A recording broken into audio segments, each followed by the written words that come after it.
Seeds മേടിച്ച് അതുകൊണ്ട് plant grow ചെയ്യാൻ പറ്റത്തില്ല. അതുകൊണ്ട് വീട്ടിലുള്ള ചില ഫ്രൂട്ട്സ് ആൻഡ് വെജിറ്റബിൾസിൽ നിന്ന് പ്ലാന്റ് ഗ്രോ ചെയ്യുന്നത് എങ്ങനെയാന്ന് കാണിച്ചത്. പംകിൻ എങ്ങനെയാണ് നമുക്ക് ഗ്രോ ചെയ്യുന്നതെന്ന് നോക്കാം. നമുക്ക് ആദ്യം വീട്ടിൽ യൂസ് ചെയ്ത പംകിൻ 3-4 ദിവസം ഉണക്കി വെച്ചിട്ട് എടുത്തത് നമുക്ക് മണ്ണിലേക്ക് ഇടാം.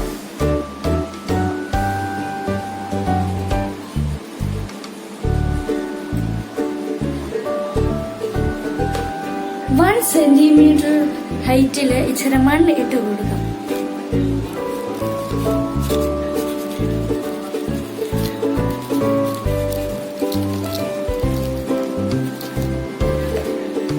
ഇനി നമുക്ക് വെള്ളം ഒഴിച്ച് ഇച്ചിരി മിക്സ് ചെയ്യാം.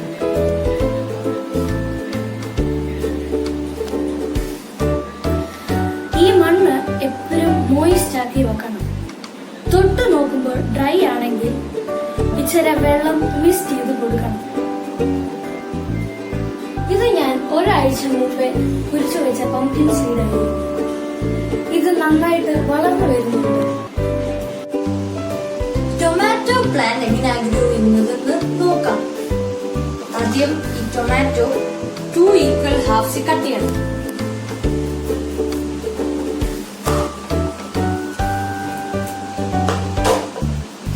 ഇനിയും ഇത് ഞെക്കണം. സീഡും പിന്നെ ജ്യൂസും ഇവിടെ വരും.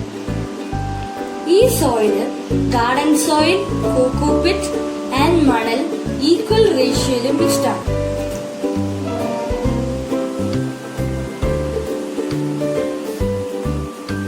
ഇനി ഇത് സെപ്പറേറ്റ് ചെയ്യാം.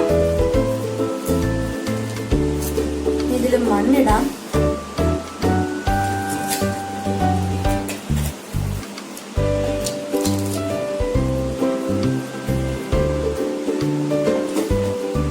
ജസ്റ്റ് മിക്സ് ചെയ്ത് കൊടുക്കാം.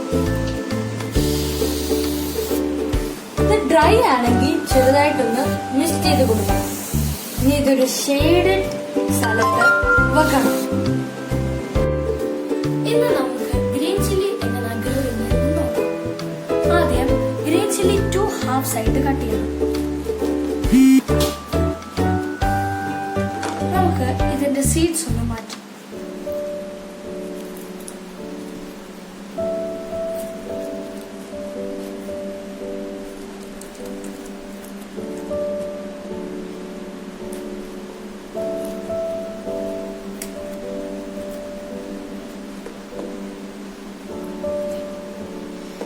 ഇത് ചെയ്ത് കഴിഞ്ഞിട്ട് നമ്മൾ കൈ കഴുകണം.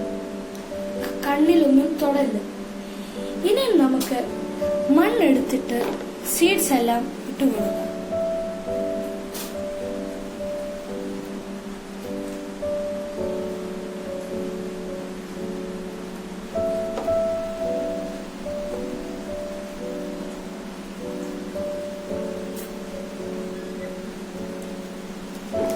ഇനി നമുക്ക് ഇത് സെപ്പറേറ്റ് ചെയ്ത് കൊടുക്കാം.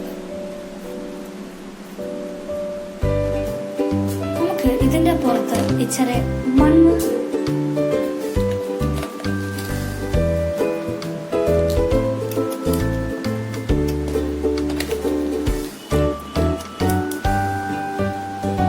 ഇനിയും നമുക്ക് ഇത് മിക്സ് ചെയ്ത് കൊടുക്കാം.